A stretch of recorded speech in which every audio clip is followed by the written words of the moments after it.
See, do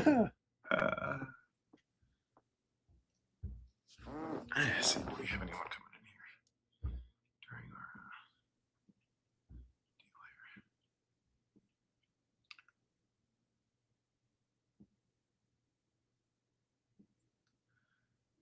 Until 5:30.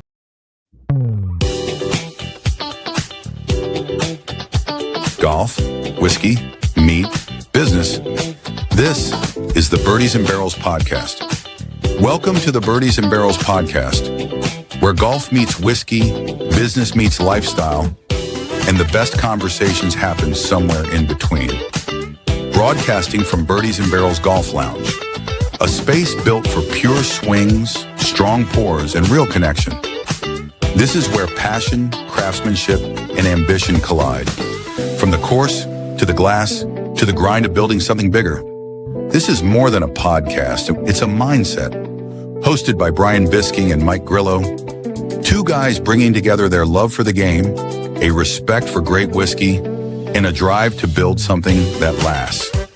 Each episode dives into the stories, the struggles, and the wins behind the people who live it every day. Birdies and Barrels. Swing, sip, stay.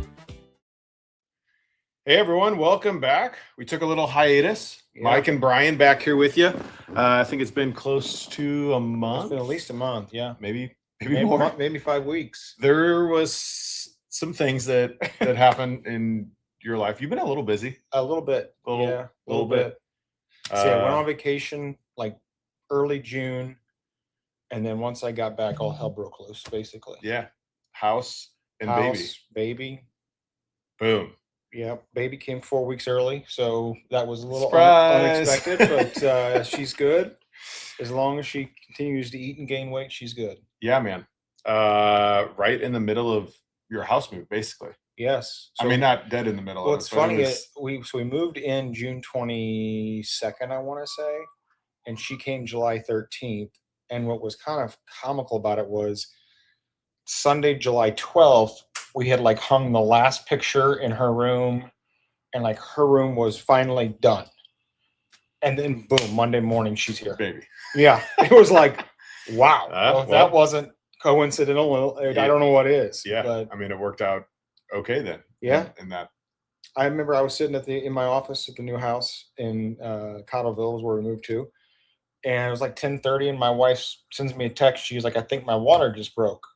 And I'm like, there ain't no way, So I'm like, okay, I come out to my office. I'm like, you really think it did? She's like, I think we should go just to be safe. I'm not sure if it did or if it didn't. So we go to the hospital, and both of us are thinking, there's no way we're having a baby today.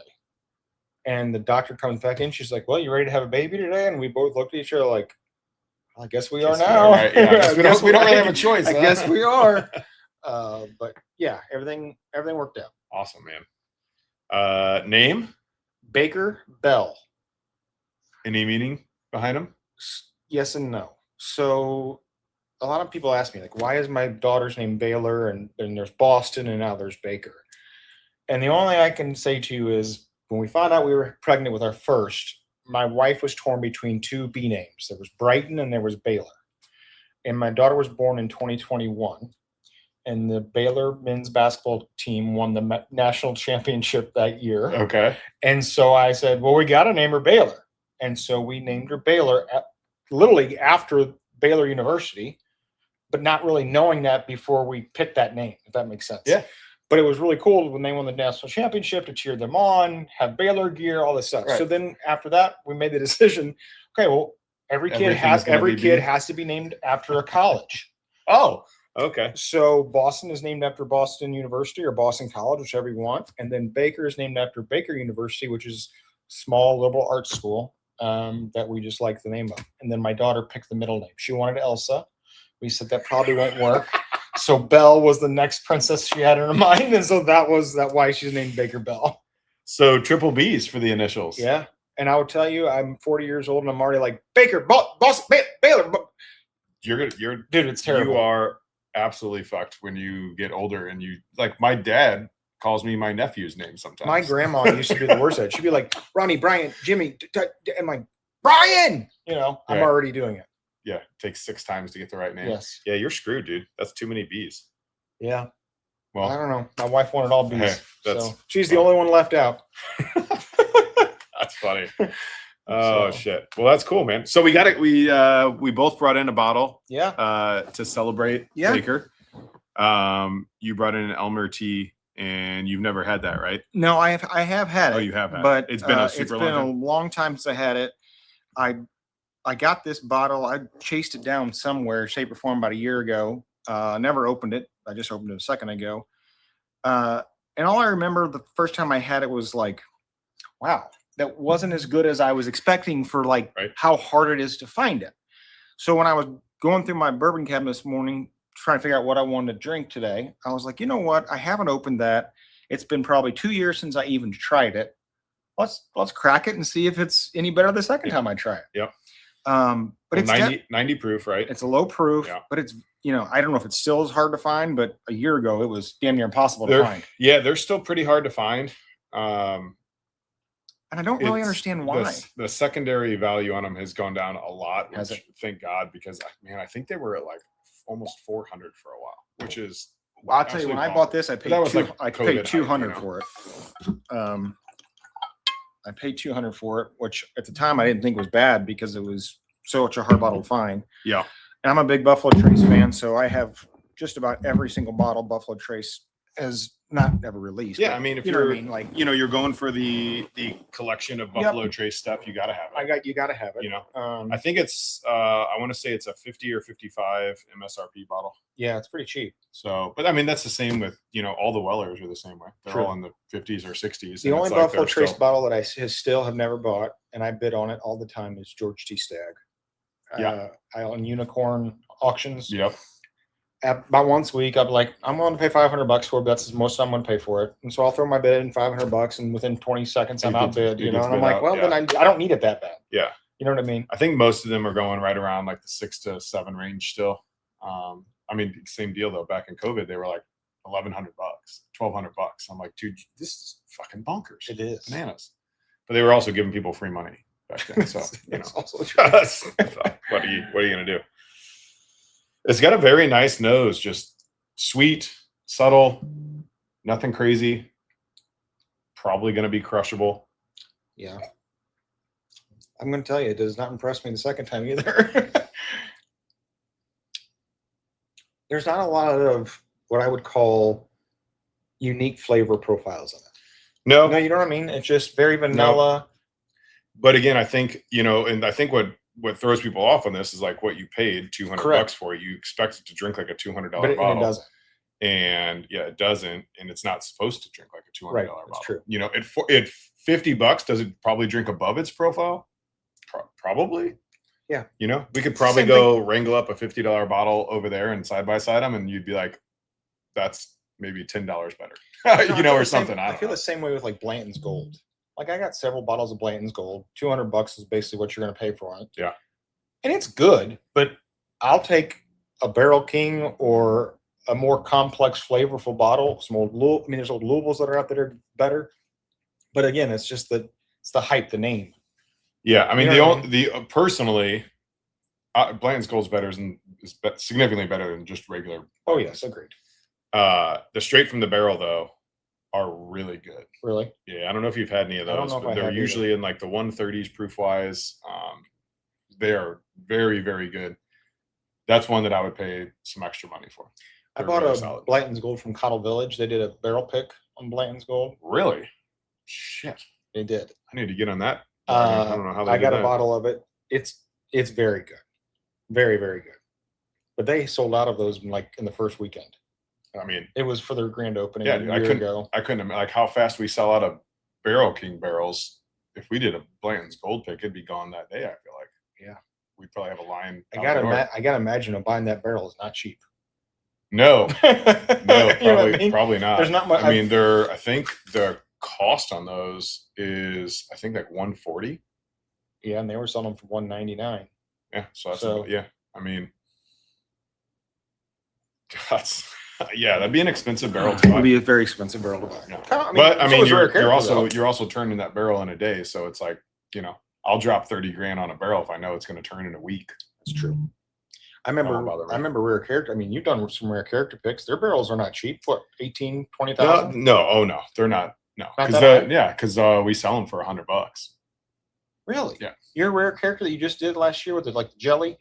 Yeah, the I still have one unopened bottle of that thing. it was like a bubble gum, almost like a fruit stripe bubble gum kind of vibe that I got from that one.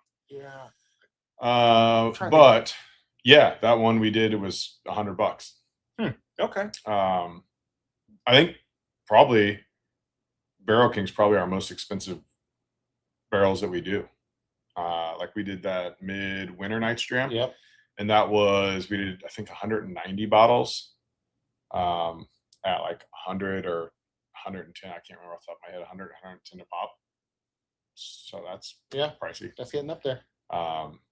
Maker's Mark barrels are expensive, not because the bottle's so expensive, but they fill because you do like the stave profile finish, and they fill that barrel back up full and then put the staves in. So when they bottle it, you're getting like 53 gallons. Like there's no loss because they're refilling the barrel back up. I did not know with that. cast strength Maker's Mark. So that one was our first. I think that was like our third or fourth barrel pick we ever did, and we didn't have a long enough established like credit terms with any distributor yet, and so they're like, okay, we're gonna need that $17,000 today, and I was like, like, hold on. Good thing I got some money in savings, Right. Like, Jesus Christ. I tell you what, I had I bought it off of this is actually kind of a crazy story, but off one of those Facebook sites. He was a young kid living in the streets of St. Charles. His dog got diagnosed with cancer, and he was selling all of his whiskey because he needed money for the surgery. True story. And I bought a Maker's Mark Cellar 2023, and it was by far the best bottle Maker's Mark I've ever had. The cellar aged ones are really solid. Oh my God, it was so good. Yeah. It was delicious. Yeah, those are solid purchases for sure. Yeah. They're hard to get a hold of. Yeah. I mean, but he was selling like 6 bottles, and I bought all 6 from him. I'm like, go fix your dog, buddy. Hope it helps. Hope it helps. Right. Yeah. Yeah, man. I want to talk a little bit about moving. I'm sure that was entertaining. How many trucks did it take you? So we hired Tiger Moving. Shout out Tiger Moving, by the way. They did a phenomenal job. Yeah. I would hire them again in a second. Okay. They had one massive box truck, like 24-foot long probably. And then they had like a 16-foot box truck. They got to our house in Wentzville here at 8:30. They had everything loaded up by 4 p.m. and then unloaded one of the trucks that night, and they didn't leave till 9 p.m. And then they came back the next morning and unloaded the second truck, the big truck, and they were there from 8 till 4 the next day. Damn. But they did a great job. They didn't. There was a couple minor things, but you're going to get that no matter who you have moved. You move it yourself, you're going to do it, right? Yeah. Yeah. But I think what I wanted to talk about was like, it's the little things that you don't even think about when you like budget. Like, okay, we're going to need to buy this. We're going to need to buy that. And then you get into the house and you're like, oh shit, like we need to buy blinds. Didn't think about that. It's a new house. There's no fucking blinds. And those aren't cheap. Hoses. Like I didn't pack the hoses from the old house. I just left them at the old house. I'm like, well, I got to go buy a hose. Those are $70. Like it's those little things that just add up left and right into the next thing. You're like, gee, many Christmas. You go to Lowe's or Home Depot like 25 times in the first week you're there. Yeah. I remember that. TV mounts, because you can't take the TV mounts from your old house. Right. Because otherwise you can, I guess, but you got to patch and paint. I'm like, I ain't doing all that. TV mounts. I think Amazon has been at our house every day for the last month, at least once a day, if not Bryan, twice. Amazon's been at my house every day for the last month, and we're not going fucking anywhere. Dude, I tell you what, I told my wife, I completely underestimated this move. I didn't think it was going to be bad at all. And the actual move itself wasn't bad. It was the days afterwards. Because like when you're moving, you have a month to pack. So you pack a little bit every day, you get packed. Then when you move in, you're like, you could let it go for a month if you wanted to, but that's not me and that's not my wife. So like, no, our house was fully unpacked within 4 days. Yep. Pictures on the wall. Yeah. But those 4 days were brutal. Yeah, you pull all day, dude. All day, all night. Second you wake up, your only breaks are to eat. Basically. You know what I mean? And yeah, I remember that. We were the same way. I tell anybody that's thinking about moving, I would think twice. It's not enjoyable. It's not fun at all. Dude, I don't know. Like we have a couple friends who will move like every 3 to 4 years. And I'm like, I don't know how you guys do it, man. I despise it. My dad and It's mom awful. moved every 5 to 7 years as a kid, all in the same town of Edwardsville. Just like my dad would get bored of that house and wanted a new one. Thankfully, as a kid, it didn't bother me because I didn't have to do anything. But there's no way I could do that. No. There's no way. It's just, and the other thing is like my last house, I had finally gotten it in 5 years to where I wanted it, where I liked it. And now I'm starting all over at 40 years old.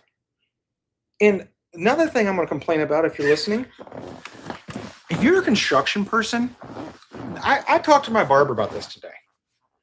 Now, you're not all like this, but 99.9% of them are like this. Oh, fuck. You have to like beg, borrow, and steal to get him to show up on time and to do the job in the time frame they say they're going to do it in. It is. It's pretty wild to try to find a company that does exactly what they say they're going to do. And on time. Like, now, unless you want to go with one of those, hot, like, I'm going to call it my cousin, Meyer Contracting, Bryan Meyer. He's in my basement on my last house. I could hire him, but I'm going to pay a premium dollar to hire him. No offense, Bryan. But, if you want to just get a side guy to do some odd and end work, like a landscaper, for the love of Christ, I've been waiting on a landscaper for 4 weeks to show up to put a fence in. That's awful. Well, what do they say? It's you can pick 2 things: price, quality, and what's the other one? There's like, you know what I'm saying? Like you heard this adage before. Yeah. There's like 3 things that you can pick. There's 3 objectives, and you can pick 2 of them. Yeah, you can't. No one's going to have all 3. Yeah, so it's like you get someone that's going to do it for a good price and a good quality, but they're not going to be on time. Correct. That's my landscaper you know right what now. I mean? Like, you pick 2 of those things. But it just blows my mind. I was talking to my barber about this morning. I said, if I could find like a woodworking guy, a painter, an electrician, I'd start my own construction company because I would know how to sell it and market it and set the proper expectation up front. But then I'd have to worry about Joe and Bob and Roger showing up on time, and I'd be out of business.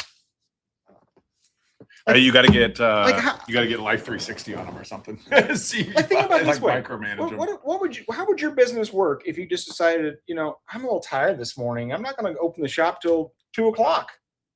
Yeah, it wouldn't do very good. No, that's my point. But it's the same thing with weathermen too, man. Like they're fucking wrong all the time. Yeah, they are. That's fine. Like they said, it was going to rain all day today. All day, and it rained for like 5 minutes earlier. Yeah, and it was like a drizzle, just drizzle. Okay, I'm off my soapbox, but my advice: don't move. Do you feel better now? I do feel better. Good. I do feel better. Good. Well, also, it was your 40th birthday since you last been on here. It was, yeah. So I brought another good bottle in. Yeah, you did. For us to drink there. That's a really good bottle. Some Purple Top. Yep.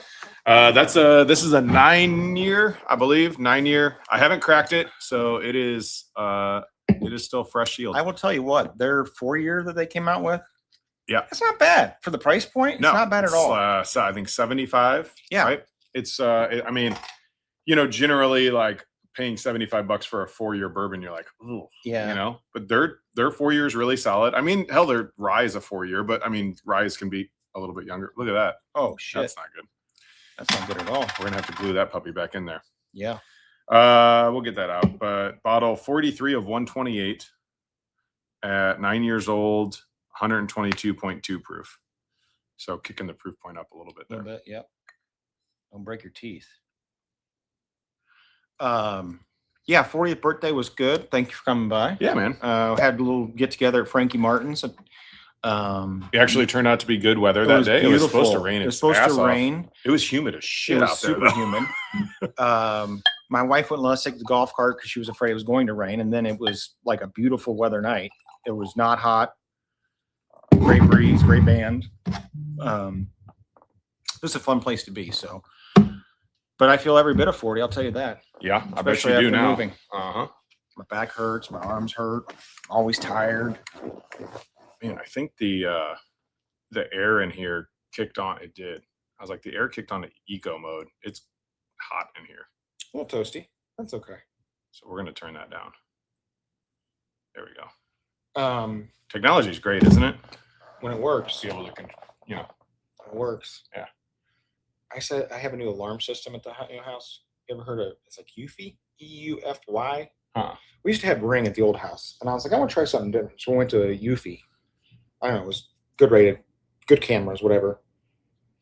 Well, the one thing I don't like about it is like if I set the alarm, and then the next morning I go up and I forget I set the alarm, and I open the door, and there's probably a way to fix this. There's no delay. And so then I got the cops calling me immediately, like, and Eufy security monitoring. What's your code? I'm like, it's 6:30 in the morning. I don't even know what fucking day it is right now. You know what I mean? Like, what's my code? Man, so we have a security system for next door. Obviously, there's a shitload of inventory in there. Yeah. And it's motion censored at night. Okay. So it doesn't pick up like anyone from outside, but it pick up stuff inside. Well, something fell. Like, I don't know if it was a fucking broom or a piece of paper, whatever. Something fell in the middle of the night up there. And so my phone rings middle of the night. I don't wake up the first time because it's on vibrate. Sure. Wake up the second time, like, what the fuck's going on? I look, I'm like, oh. And you're like, what's your security code? Same deal. Yeah. I'm like, right. You mean the code I set up 7 years ago that I never had to use? That's a great question. Finally, I remembered it. And they were like, okay, do you want us to send the cops? And I was like, hold on. So I got on, I checked the cameras, and I'm looking through all the cameras, and like, there's no one there. Like, there's no one up there. Ghost. I don't know. No one's up there. I was like, no one's up there. So, I mean, no, don't call the cops. But yeah, that was same deal. Security code. Yes. 3 a.m, woken up out of a dead sleep. Like, right. Fuck, dude, I don't know, man. That's me. Because I'm like, here. It's like 6 o'clock morning, trying to let my dog out, get my son breakfast, and you want a code? Yeah. And I'm like, I don't even know what day it is. I'm sure there's some way to set like a 30-second delay or I'm something sure there like is. that. I'm not the most technical savvy person. More so than me, I think. But most of the time. Speaking of that, my dad owned a barbershop in Edwardsville, and when I was a kid, it got broke into, like legit broke into. And he had a security system, and they called him, and he's like, see, and this is before cameras. I mean, there was you couldn't just go buy a Ring camera and put it in the barbershop right back in the early 90s, mid 90s. Long story short, he went up there, cops had beat him there. They had a fucking guy handcuffed in the parking lot on his stomach. I'll never forget the story. And my dad's like, what are you trying to rob a barber shop for? Like, it's not like he carries a ton of cash. What else is in there of value? No, exactly nothing. Clippers and scissors. What they found on the guy was 2 St. Louis Cardinals tickets that were in like the desk drawer of my dad's desk that he must have just found in there. That's all he stole. I mean, if I'm going to take a chance on robbing someplace, it's not going to be a barber shop. You know what I mean? Like, you got to know there's going to be something there. Correct. You got to think that there's just a boatload of cash or some Cardinals tickets. That's wild. Yeah. Were they green seats? No, I don't think. I don't think. Maybe so. he's going to scalp them. I don't know. Very it's wild, dude. This is such a different nose. Obviously, I mean, it's a totally different thing. But that's good though. These typically have there's like a layer of raspberry in most of these that I've always found some way, shape, or form, and those are like purple tops are some of my favorite. Well, there's definitely a single fruit barrels note out there. I don't know if I call it raspberry, but I'd call it more like, I don't know, berry. There's a berry there though. Caramel, vanilla, a little bit of nut on the back end for me, which is also delicious. Yeah, you get like so that's kind of I think what most people call like the Willet Funk. Yeah. On their old purple tops, you get this like kind of like funky old back end to them, but it's pleasant, not like in a correct awful way, but it's good. There's been some that I've had that taste like straight grandma's basement mold, like nasty shit. Yeah. So oddly enough, we were when we were at Barrel King doing one of ours, they had some old wild turkey barrels there, and I'm not exaggerating. There's like I don't know if it was mold or just like super thick dust, but it looked more like mold on the barrel heads. And you're like, dude, these got to be funky as hell. And so we tried one, and it was super funky and weird. See, I don't like that. A turkey can get that way anyway. Yeah, I can. And so yeah, we were like, man, that's wild. I don't know how we would use that in a blend or anything, but it was definitely wild. I said so. There was a guy that, and I think you know him. I can't remember his freaking name, but he collected those like decanters, like the old decanters. I know you know him. I've mentioned his name before, and his name's escaping me right now. But he was at the barrel room one time, and he brought this old wild turkey decanter from like the 1970s, and he had to the cork was broken off, so he had to stick toothpicks in it to try to pull the cork out. Yeah. And he poured me a little sample, and I was like, it was the worst tasting shit I've ever had in my life. I literally thought I was drinking mold or lead or something, and I'm like, no, I don't want any more of that. And he's like, oh, it's so good. I'm like, I guess if you like that, I don't like that profile. Not your vibe. It's not my vibe. Yeah. But some people really like that dusty, funky taste, and I just not me. That's really good though. Mm-hmm. It's like Very a little good. mintiness in there There somewhere is. too. Almost like a spearmint. Mm-hmm. But it's short. Very short. That's good. It is good. I like it. So you've been playing golf lately? A decent amount. Yeah. I probably should start playing more because I have like 9,000 tournaments in August. Oh Jesus, for real? I mean, not 9,000. There's not. Oh, well, I many know days, that, but- but obviously. Every weekend I have at least one tournament. Damn. One of the weekends we have Saturday, Sunday, Monday, back to back to back. So yeah, I mean, some of them are just like tournaments that I play in every year with some buddies.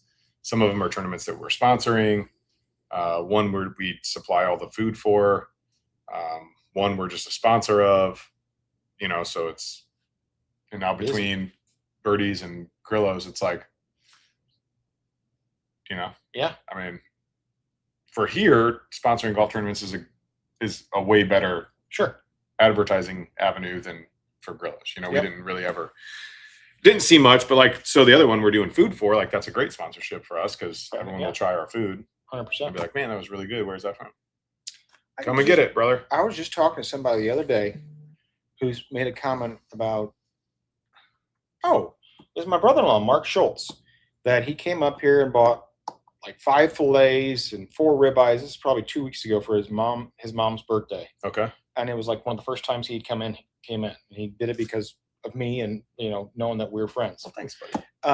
And he said, I'll never buy meat another place. And I was like, I've been telling you guys all that. I go, and this is just my opinion. Your ribeyes will smoke your fillet all day long. But you got to like the marbling and the fat. Right. Like if you don't like that, you're not going to like the ribeye. But to me, the flavor of the ribeye, 10 times better than the fillet. And the fillet's great.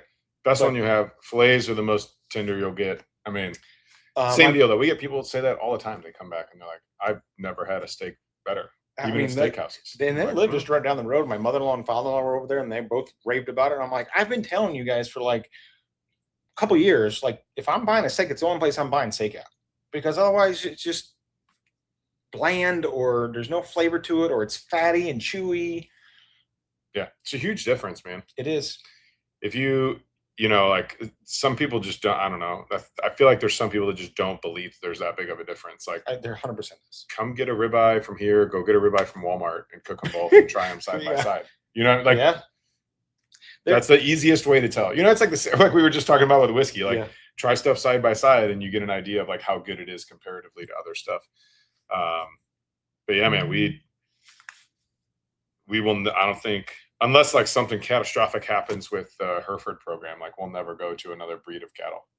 It's awesome, dude. The quality, consistency. I think in the entire time we've been open, we've had 2 tenderloins, like 2 whole subprimal tenderloins that were what they call bone sour. Like so it's kind of hard to describe, but like either the like quote unquote sanitizing chemicals that they use sat on there too long, or it sat too long in the animal before they got it out. And so the meat literally, it's really weird. It smells like almost rotten broccoli. What? It's so weird, dude. And you don't know, like it looks fine. You don't know until you open the package. And sometimes it hits you like right away. And like, I don't know, one of them, we opened it, didn't smell anything, cut the steaks, put them in our tray, and then they get covered with, the saran wrap basically. Because we let everyone choose their steaks, so you could keep it covered.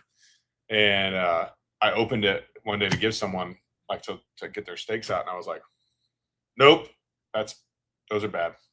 Just take them in the back, and I was like, you got to give me like 10 minutes. I got to cut you another tenderloin up because these are not good.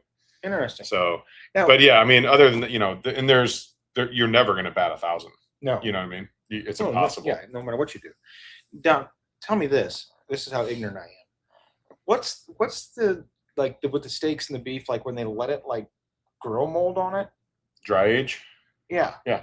And that's supposed to do what? I've never had it. So it can make it more flavorful to a point. And so literally, like, I don't know, to me, around the like 2 to 3 week mark is good.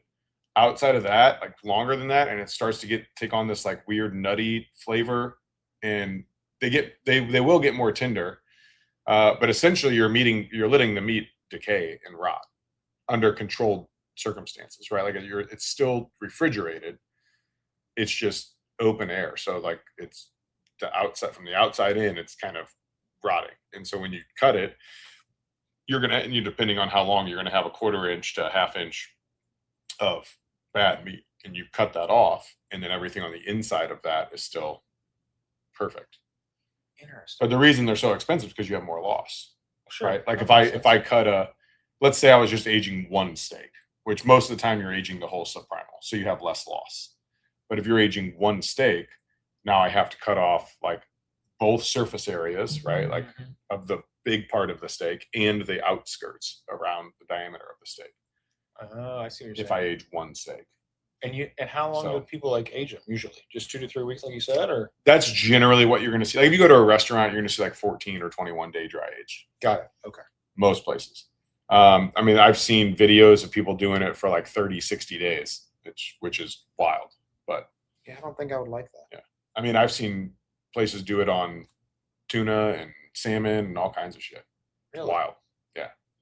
The ones that I saw for tuna, it was like furry, like straight massive mold growth on the top, and you just cut it off, and the inside looked just like normal tuna. And you're like, that's fucking wild. That is wild. Yeah. Huh. But so like the whole concept is like you have to get a certain type of like wrap or bag to put it in that allows the right amount of air in and out. Gotcha. Yeah. Anyway, it's or you can buy like a huge. They make these like big dry age, like it's like a refrigerator basically. Oh, you can can like just hang stuff there? in there. Yeah. So, but they make like little bags that you can use. Basically, I don't think I would like a vac seal bag. I don't think I've never tried it. I know that for a fact, but I don't think I would like it. 7 to 14 days, you would probably be like, this is a little more flavorful. It's a little more tender. That's probably all you would tell. It doesn't give it like a moldy taste? Oh, no. That's not anything I've had, at least. But again, I've only gone 21 days is the longest I've aged one. So, yeah, I don't know. Let's talk about this place, Birdies and Barrels. You guys are running a promotion, I saw. Oh, yeah. Yeah. How about that? Yeah, man. Just trying to get the word out to more people and have people come experience it. Because I feel like when people come experience it, they have a really good time. Yeah. And, I'll be out talking to people about it, and they're just kind of like, I can see the look in their eyes, like they don't fully grasp it, you know? So I'm like, man, we got to get more people to come experience it. So yeah, every month we're going to do a giveaway for a 1 month membership. So like we just posted, we'll go do our drawing at the beginning of the month, and next month, like the last 2 weeks, we'll start pushing that again for the next month. But yeah, all you got to do is tag your friends, like Birdies and Barrels, share the post for bonus entries. So yeah, we'll give one person a free membership, and then we're going to draw from the people that were tagged. We're going to do a free 4-hour round up here for them. So yeah, we'll see how it goes. It's our first month doing it. You still doing Whiskey Wednesdays? The first Wednesday of every month. Matter of fact, this coming the 5th of August, we have our Buzzard's Roost pick just came in today. Oh, did it really? Yeah, and it's freaking killer. I love it. It's open next door if you want to try it after the podcast. It's really good. But yeah, so Gray Eagle, who distributes them, they're going to be up here Oh, nice. that night doing some tasting. I think they're going to maybe bring some Middle West stuff, some old Louisville, and then they're obviously going to taste our store pick for That's everyone August as 5th, well. right? August 5th. Yeah. At 6 p.m. 6 p.m. and after, free. You don't need to bring anything Yeah. besides your clubs if you want to play. And What just other, you if what you want other to hang type out of and events drink. do you do for members up here? So right now, that's really the only one. that's the only stuff we've done. I'm still trying to figure out the logistics of a league, like how we would Yeah. roll a league up here. And I've been like, I would have like an idea, and then I'll talk to some members about it, and then they'll have some feedback, and then I'll have to revamp my idea, and then I've just never really been able to like truly settle down on it. So what I really want to do though is honestly, like over the summertime, I was like, well, I'm not really worried about getting it started now because everyone's Sure. busy traveling. People probably aren't going to make it a lot. I want to start it either September or October. Yeah. And then roll it through the winter time. Yeah. So we will for sure be doing that. And then we'll have, what my thought is that we'll probably do like a member guest league. So like a member has to bring someone who's not a member. Yep. And then that'll be like your 2-man team. Well, and it gives a great opportunity for that guest to see the place, feel the hang place, out and feel it out. And, whether they're a member or not, like, right. Yeah. If they have a good time, they go talk about it, hopefully. Yeah. Hopefully that's good. But yeah, so that'll be something that we do. And then last year in the winter, we did a tournament. Yep. Which went good. We sold it out. It was our first one. It was fun. I learned a lot. There was a lot of stuff going on that day. So we'll do another one of those probably in the fall, and then we'll do another one I think we did that one in February. So we'll probably do one in like October-ish, and then we'll do another one in February. You know what else? And I don't know if this was last. I had to guess it had to be last year. And now we did Happy Gilmore 2 up here. That was it was a blast. It was a good night. That was a blast. It was fun. But you don't have golf movies don't come out like that. I just all the time. Right. You know what I mean? But, have you seen the previews for The Hawk with Will Ferrell? No. It's a series on Netflix. I think it's only like 8 or 10 episodes. I haven't got to watch it yet. I'm going to, but it's about golf. So somebody told me that there's actually my brother-in-law Mark Schultz on Apple TV. There's a golf like series where who's the guy from Wedding Crashers, the blonde hair guy? Owen Wilson? Owen Wilson is like a old golf pro that turned into an alcoholic or something like that and is trying to get back and giving lessons to people. Huh. Apparently it's on Apple TV. I don't remember. I don't even know the name of it, or I just know he said Owen Wilson's in it and he said it's hilarious. I don't know. Man, honestly, I wonder if that's so I haven't seen The Hawk yet. I don't know who's in it. I don't know if Owen Wilson's in it. He said it was on Apple But TV. I just saw like a clip the other day with Owen Wilson and Will Ferrell together. Oh. Maybe they were promoting their own thing separately. I don't know. Apple TV series. Google will check it out. Golf Apple here. Stick with Will Ferrell.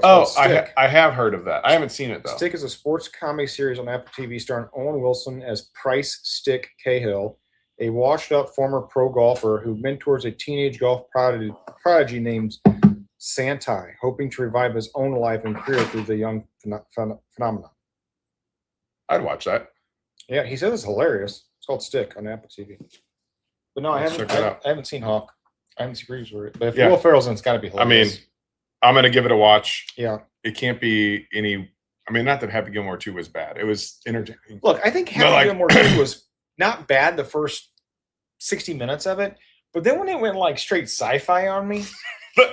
It's the very last scene, right? Like not last scene, but like the last 30 minutes, you're like, what the fuck are you guys doing? Yes. It was like, and they had they had too many cameos. Yes. There was way too many, Travis Kelce being a waiter. Right. I mean, and the guy doesn't know how to act to save his life. Right. It's like he just called up a bunch of people he knew. Correct. He's like, do you want to be in this movie? You want to be in this movie? It'll be funny. John Daly was hilarious. John Daly's cameo was great. Will Zalatoris as the former caddy that he choked and strangled in Happy Gilmore 1 was absolutely hilarious. I tell you what. Because he looks like him. I was like, that's fucking great. There's this brand out there called RSLVT, I think, something like that. And I just bought new head covers for my driver and my fairway woods, and I got my driver head cover is the alligator that's missing one eye. One eye. Yeah. And it's a Chubbs. Driver head cover for Chubbs. My wife was like, that's funny. I'm that's like, good. I thought it was cool. I like that. Yeah. So we had golf too. I mean, we're talking about golf. We just had the Open. Yeah. Was that just last weekend? Yes, it was last weekend. Yeah. The infamous Bryson situation. Were you watching it? I watched replay of it. I wasn't watching them live. So I was watching all of it live.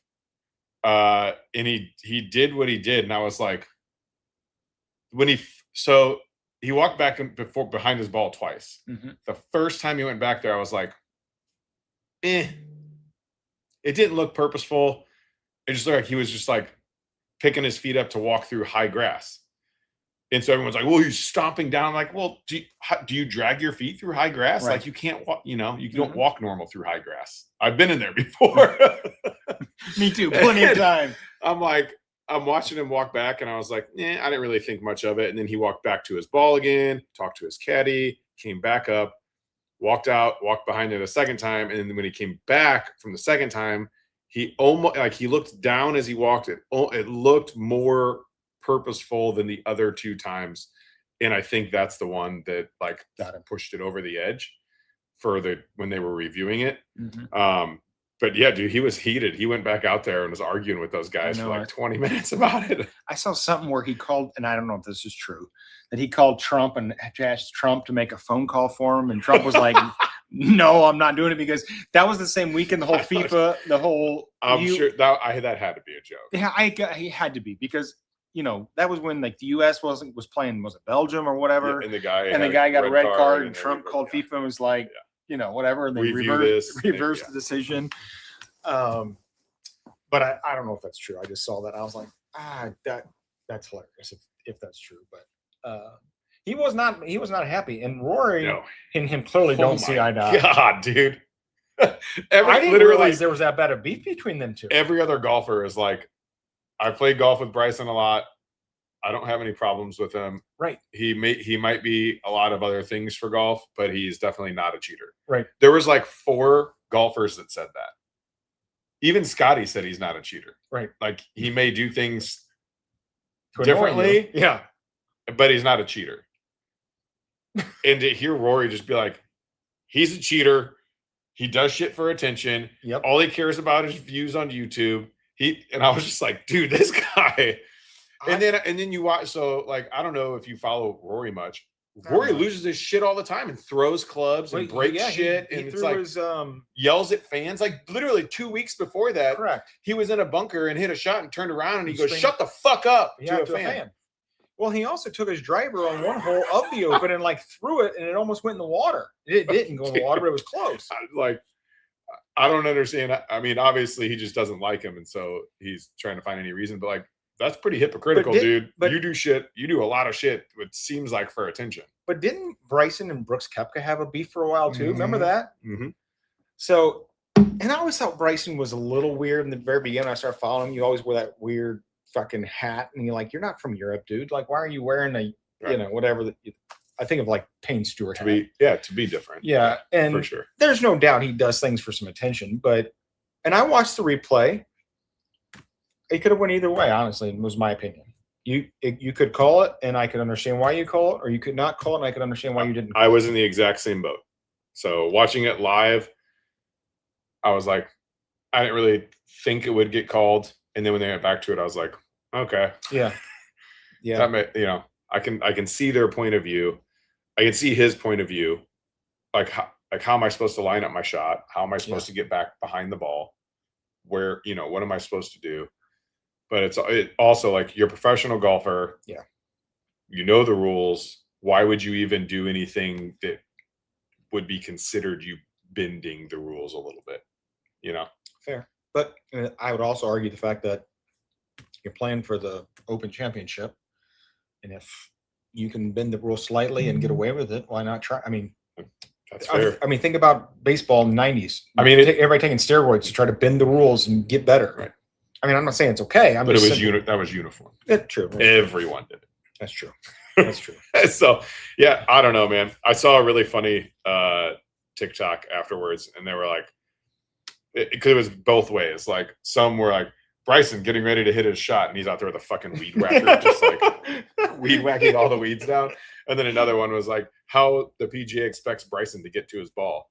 And the guy grabbed a bunker rake and pole vaulted into the into the tall grass and then like just stopped and stood there and then hit his ball. I was like, okay, both of those are pretty funny. So you can see both directions, Yep. you know, but yeah, that was the talk of the weekend. Tournament was super entertaining though. It was. I'm a big Sam Burns fan and I really want to see him win a major. And I was super pumped after the third day, but he's notorious now for losing his shit on. I mean, he didn't like lose his shit, but he's like notorious for losing it on the fourth day now on the final. But I feel like Rory's that way too sometimes.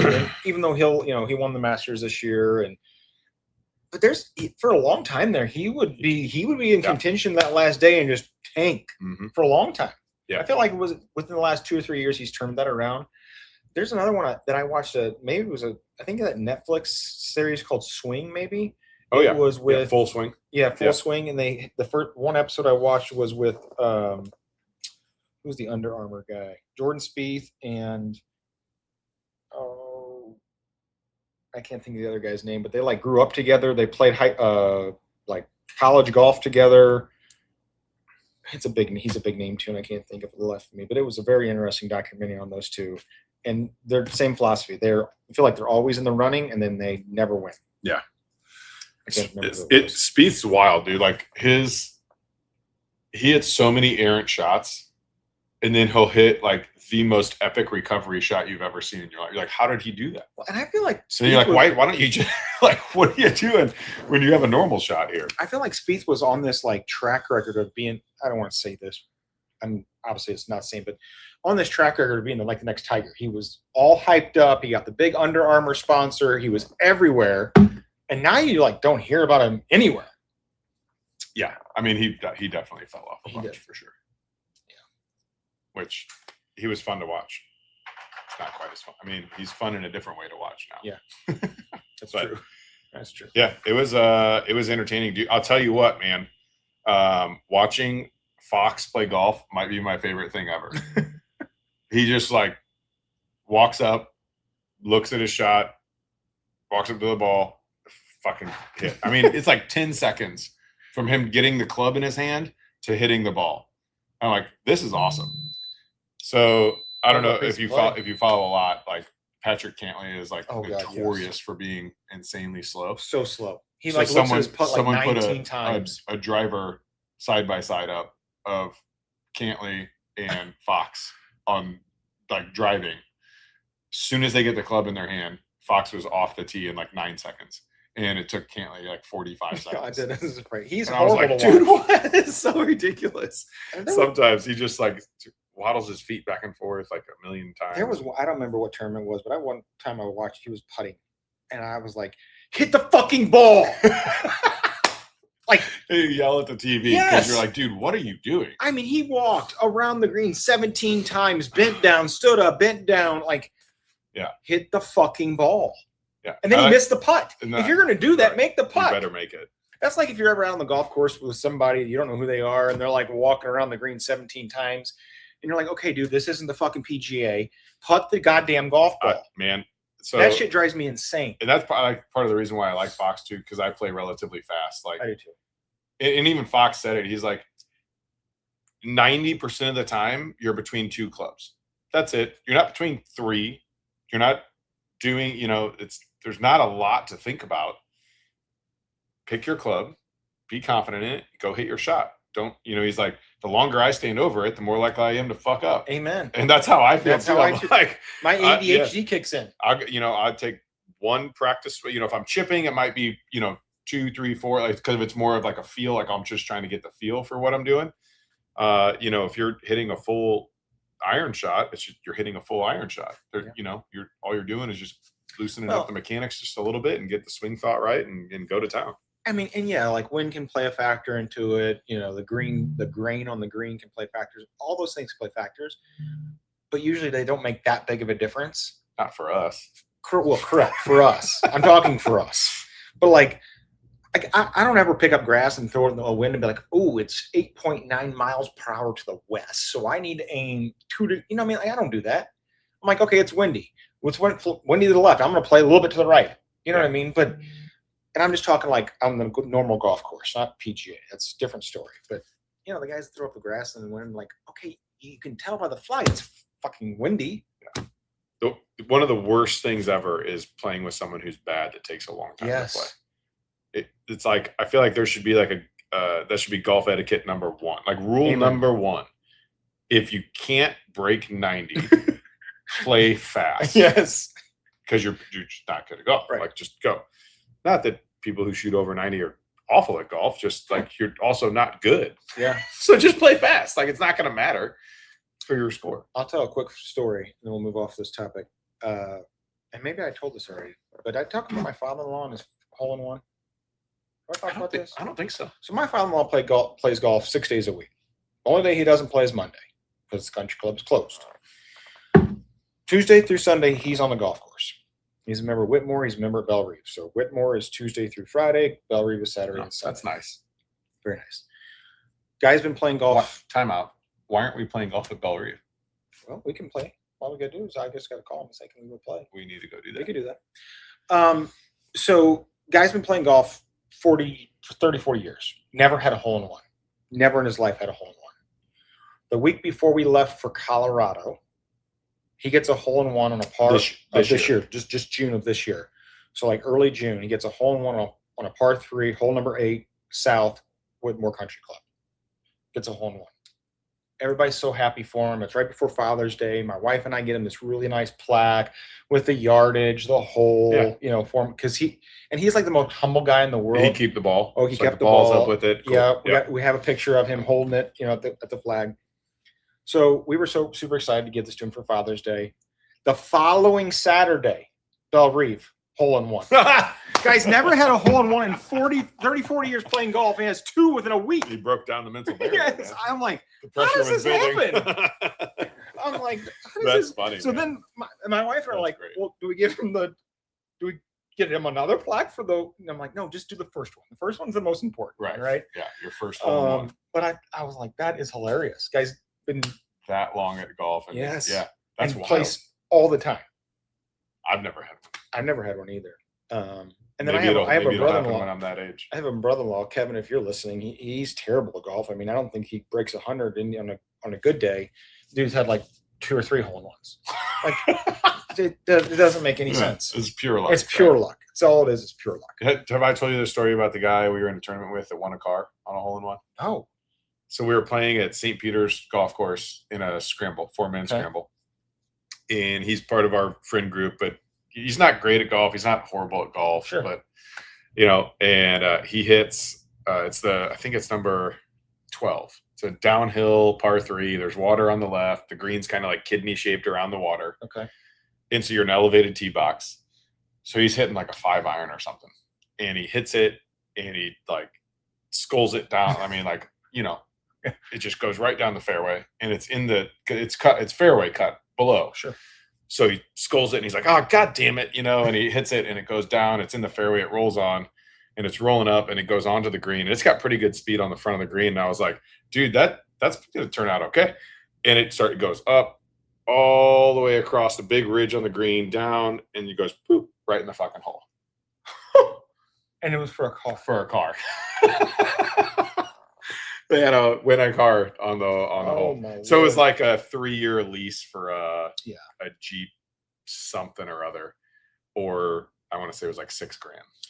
And so he took the cash payout, but still, like, that's awesome. And like of our friend group, he that we play tournaments with, he's probably the worst one, and none of us have had a hole. And it's like, dude, that's ridiculous. It's just dumb luck.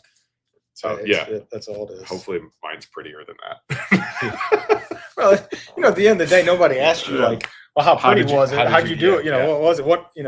My wife was like, well, what was the yardage at that hole? And I'm like, I don't know. Let me look it up. So I look it up. What club did he hit? I'm like, I don't fucking know, but I would guess an 8-iron because I don't remember the exact yardage or whatever. And so when we handed the plaque, I'm like, what club did you use? He was like 8-iron. I'm like, thank God. You got that right. We're gonna have to chisel something else. We're gonna have to change that if not. But I just thought it was crazy. 2 hole-in-ones in a week. That is wild. And you played for 30-something years and never had one. Yeah, right. Yeah. That's funny, man. Cool. That's right. So, well, let's wrap this up. It was good to be back. Yeah, it was, dude. It's been a Shake while. the rust off. all of our Yeah. stuff. Got to get the dust off the microphones and I cameras. I was literally logging in today. It was like, you're going to disconnect from your Facebook feed and your Instagram feed for inactivity for 30 days. I was like, oh shit. oh, okay. Yeah, that Yeah. makes sense. So we've been slacking. We've been a little slacking bit. a little bit, but hopefully yeah, we'll get back on into it. a routine now. So one of my buddies, maybe we do this next podcast. So we'll try 2 weeks. Okay. Yep. We were up here bullshitting the other night, and he's like, dude, you know what you guys should do is you should do your podcast and play on like Ooh, that'd be fun. whatever it would. I mean, obviously we're not going to play 9 holes Sure. during a podcast because that would take entirely too long, and we can't edit out all the stuff. But he's like, it would be pretty funny if you guys were just kind of like bullshitting and talking. That would be fun while you were playing. Yeah, we could do that back and forth. That'd be fun. Whether we got 3 or something holes Yeah. done, but for those people that watch, Yeah, then they can they can razz us a little bit. yeah, that'd be fun. That would be fun. See if we could shank one. We also need to get some guests on the show. We do.